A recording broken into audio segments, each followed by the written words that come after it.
Hey guys, it's Jeremy at Dragon's Breath Glassworks. I just want to take a moment and introduce this video. This was shot the day, 2 days after I injured my arm, so still only one arm, but we are making a ruffle bowl, and it's pretty comically terrible. So enjoy, because I didn't enjoy that experience, but you might. All right, have a good one. My name is Jeremy, I'll be your glass blower. Thanks for the intro. Megan will be assisting me on the piece. Now this is a special show because neither of us are really functioning properly. I don't have the use of my right arm, or at least most of it. Megan has broken her right ankle. So between us we make one functioning glass blower. On the left side. So only on the left side. So what we'll be doing is sort of working how they would have worked in factories in the Renaissance, where one person will be taking the gathers and adding the color and taking the reeds, and one person will be sitting at the bench doing the actual blowing. But we're going to change some of that up. I mean, I'll be working with just my left arm. That's going to be a little tricky. And Megan can't get up and scramble if something goes wrong. She might hobble across the room, but that's as good as it's going to get. We're going to make a bowl for you, one of our fruit bowls. At least we're going to try. Spinning this out could be interesting. Over there, my favorite spin. I think you can do it here. I think you can lean back and just spin it in this groove and spin. Or maybe you use your right arm, I'll use my left and spin it together. So we'll figure it out. I can spin it in one hand maybe, but nah, that's fine. So we'll figure it out as we go. In this furnace, there's a big pot called a crucible. At the bottom of the crucible, there's some molten glass, about 40 pounds of it. I'm gonna scoop some of that up. I'm gonna add some coloring to it. My pipe has been way overheated. I always check to make sure it's not hot. I mean, not clogged, it's definitely hot. Glass likes to stick to hot metal, not really to cold metal. So I'm gonna go into the furnace. I'm gonna wind up my first layer of glass, and then I'm gonna dip it directly into my color. I'm gonna use a color called Gold Aventurine. It's got little bits of mica in it. It sparkles this really pretty coppery gold. First, we're gonna pull some of this glass off the pipe. If I had both the hands that I could use, I would have gotten a better gather out of the furnace, but we're working with what we got. So we're gonna really apply a lot of this color. Now we've gotta be careful as I melt it in, because if this overheats, it will kind of turn this ugly terracotta red color, and it's not very nice looking. It loses the sparkle. So I'm gonna get it just hot enough that I can pick up some chips of black glass on top of it. We'll need 2 or 3 layers of the black glass as I inflate this piece, or Megan as one of us inflates this piece, it will stretch, and as the color stretches, it thins out. Think about balloons. You know, the bigger they get when you blow them up, the thinner the color is. The same thing would happen to my glass. Now, once I get a good layer of black glass on here, that Gold Aventurine is kind of protected from getting overheated. You could still cook it out, but not as easily. So I think 2.5 to 3 coats of black will be plenty. Do you want to tweeze or twist this or anything, or is it spotty? Megan says, I'd like to do as little work as possible. Please leave it spotty. That's fair. Do a marber twist. I can do a one-handed marber twist. Marber twist it is! Megan is throwing down the gauntlet. The challenge is to marber twist this piece. Marber twisting is when you take the glass and you run it back and forth in place while twisting it in and you swirl the pattern. Normally you'd use 2 hands for that. I'll use one. It'll be fine. So one more layer of black glass, and then Megan will have to use diamond shears to finish the twist off at the bench. And our diamond shears are really rusty and hard to open properly. So I just hurt myself. Yeah, she just punished herself. That's what your smart attitude gets you. Yeah, you're right.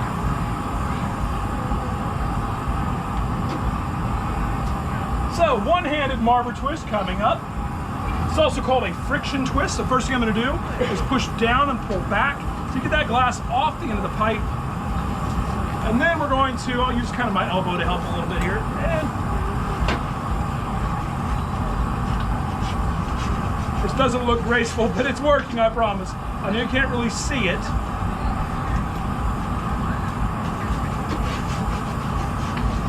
All right, I'm gonna get this hot. Megan is gonna use the diamond shears to finish that twist, nipping off just the tip of this piece.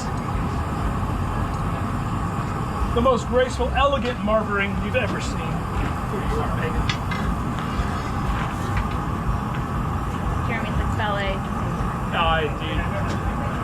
You pull this off. You have it on camera. This is true. Now I'm going to get it really hot, shape it on the marble one last time, and then put some air into the pipe. This is solid glass. It needs to be hollow. And we make it hollow by blowing into it. There's a couple different ways to do that. You could just blow into the pipe until the bubble, the glass moves out of the way. That can be exhausting. So we're going to use a technique called the puff and cap, in where I will blow into the pipe and then trap that air inside the pipe with my thumb. The pressure has to go somewhere. My thumb won't move, so instead the glass will get pushed out of the way.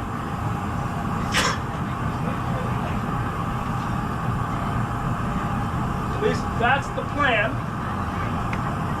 I'm not sure how well I can do it with my left arm.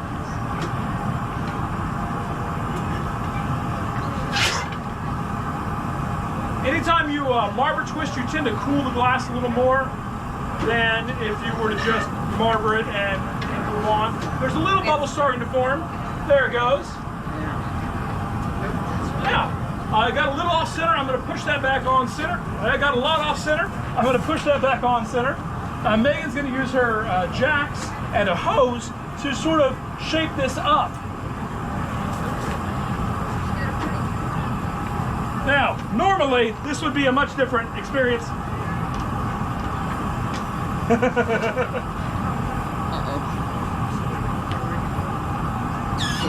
little bit thin. Okay, yeah, Megan, fix that. I'm not sure. So, Megan's gonna blow into the pipe while pushing down on the glass and just sort of make it not folded. The thing is to not... It's too cold, she says. So I'm gonna warm it back up. The goal here is to not crease this. As long as we don't crease this bubble, we should be able to do this without a problem. With minimal problems. Give it a little puff there, Megan. Very, very soft. Stop. Oh my. You know, it's all because you pulled it off center when you could use the diamond shears. Puff, soft, soft. And stop. Okay, perfect. I'm gonna go back in the furnace in a moment and gather more glass on top of this. Ignore this, this is fine. So, we're gonna take the fresh glass. The most important thing is we didn't crease the glass anywhere. It is completely fine. It's just a little off center, but that can be fixed. I'm gonna go back in the furnace and gather more glass. I'll bring it over to Megan. She'll have to act really fast because this is pretty thin. It's gonna wanna collapse onto itself. So she's got a wooden shaping block. I'm pretty much gonna set this down in front of her. She'll blow lightly while shaping it with that block. How you feel? Good? So confident. It's cooling down a little bit. All right, here we go. I've got to gather quickly, so I might just muscle through the pain and use my right hand anyway, although I really shouldn't. No, I'm not going to. All right, Megan, in 3, 2, oh, okay. All right. Well, that solved that problem. There you go. And on.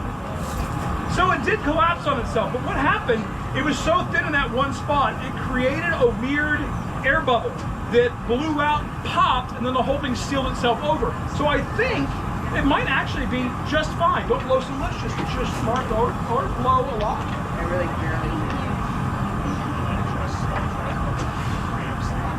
Okay. So, put that block away, get out. The next size down. Yeah. So, we are going to push through. I have no idea what this color pattern is going to end up looking like on the inside now, because this glass has collapsed and burst and collapsed so many times that it's going to be interesting. I'm very intrigued. Yeah, me too. All right, Megan, you ready?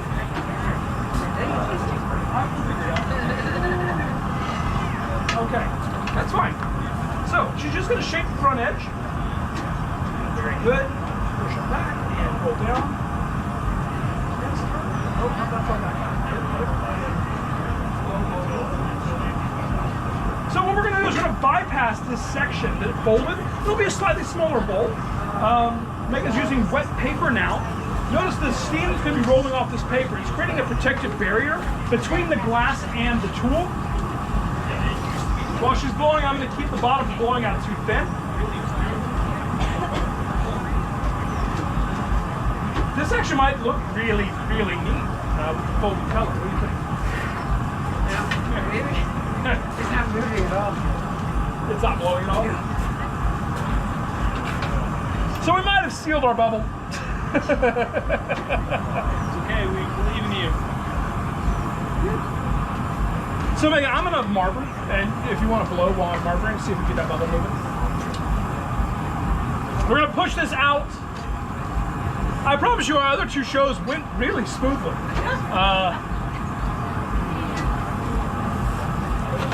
All right, blow. Blow hard. Stop, stop. Okay, it moved. Blow. Blow hard. So you can see it expanding there as she's blowing. I'm holding it in place against the table to make sure the bottom doesn't blow out too thin. As long as that bottom doesn't blow too thin, we will be fine. So Megan's gonna use a jack. She's gonna squeeze down a constriction in the glass, right at about that highest crease is where you're gonna put the jack line.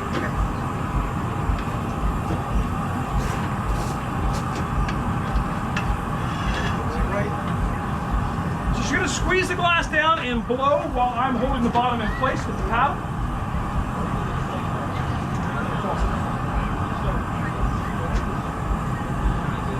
Yeah, we're fine. Okay, now switch to that number 5 block.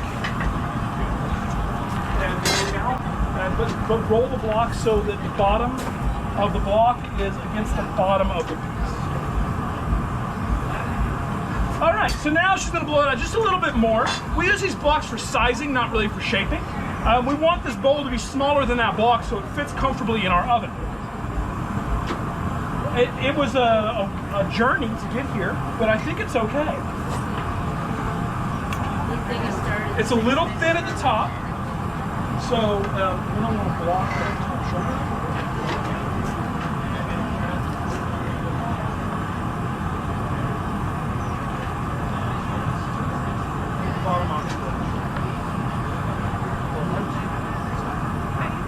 Tighten up that jack line. And blow.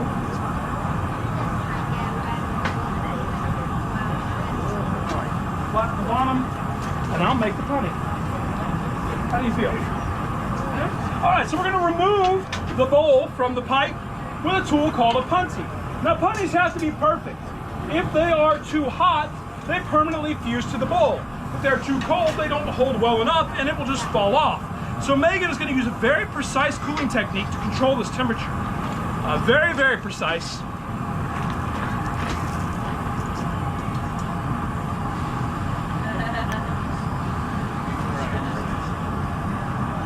Now normally I would be holding this with both hands and have a really tight control over the glass, but I'm just going to let it float away from her pipe. That should be good.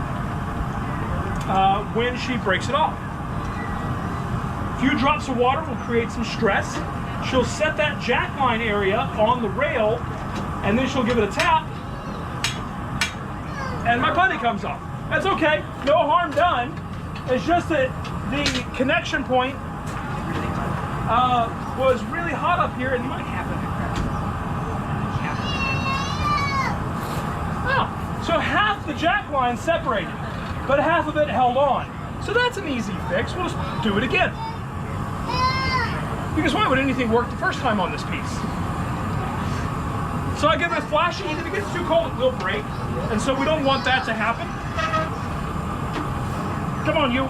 Oh, no, no. It's fine. No. It's all fine. Everything's fine. Scare me. All right, you ready, Megan? Sure.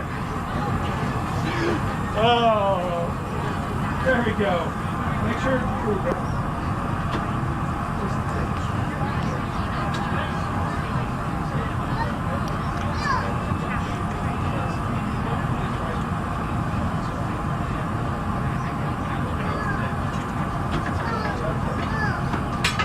There we go. perfect. Like none of that other nonsense happened. Now the top of this is the coldest part, at least it should be. We need it to become the hottest part. That's going to take a little bit of time. How long exactly depends on the thickness of the glass. We have no idea how thick this actually is at this point. The colors we're using, the temperature of the furnace, even things like the outside air temperature and humidity levels can play a role. So Megan is going to use her jacks and she's going to stretch the opening of this apart. You just kind of have to feel when it's ready. You can't set a timer. You just feel it. Yeah, that's fine. Let's do that. Here you go, Megan.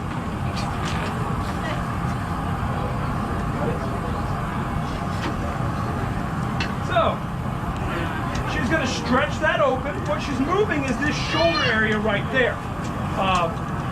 It's thinner than the lip, and so it's going to want to move more and quicker.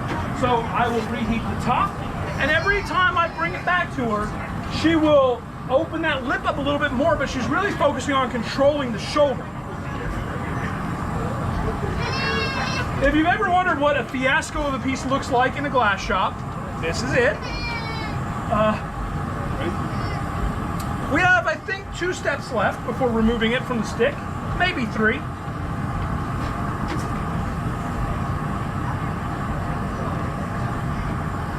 You ready, Megan? Okay. So it's really hot.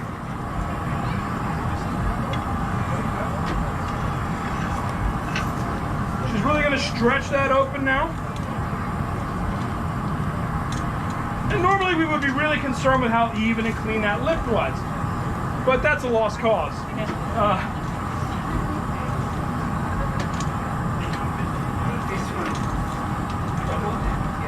Yeah, let's do one more heat because I like that out. So we're going to get this section here pulled out some more so we can finish it. So one more heat to do that. If that section's not pulled out, the whole shape's going to open funny. But if we can get that thing to flare somewhat gracefully out from the widest point of the shoulder, we have a chance. It's not a good one, but we have a chance. Ready, Megan? So flare it as much as you can and then grab it with the paper and kind of squeeze that shoulder back in.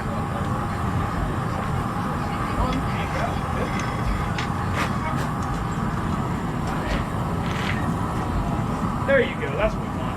You don't even need the paper, we're good. All right, so now we're gonna ruffle this. I got it. Yep. So I'm gonna get the top of this really hot, and I'm gonna use centripetal force to stretch the opening with one hand. Be careful. Megan is gonna move the general direction.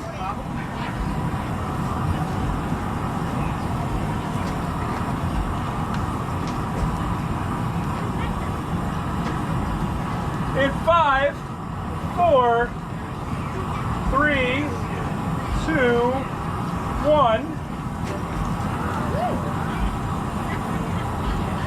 So normally I'd use 2 hands, there we go. And then we can ruffle it. Sure, that's what it's supposed to look like.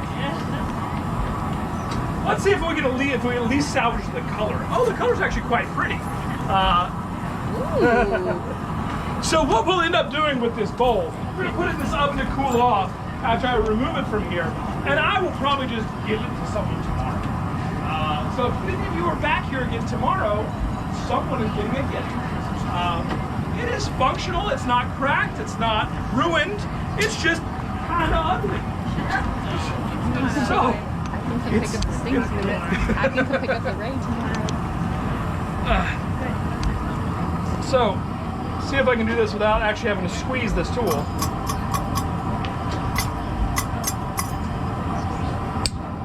Little tap and a pop saw. So that wasn't too bad doing that. So, the honey came off great. At least one thing went right the second time. We're gonna put it into an oven to cool down. This is a 925 degree oven over here.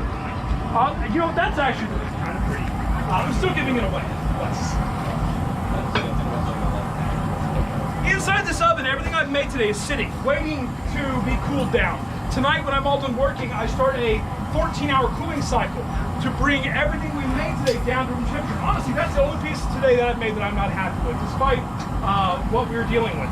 So we'll cool it down. Everything will come out of the oven tomorrow morning, and it'll go out on the shelf for sale. Except that bowl, like I said, I'm giving it to someone. So any of you who are here tomorrow, the first one of you who comes up and says, "I would like that bowl that you made yesterday," if you're the first one to say that, it is yours. If you have any questions, come on down and ask. I love to answer questions.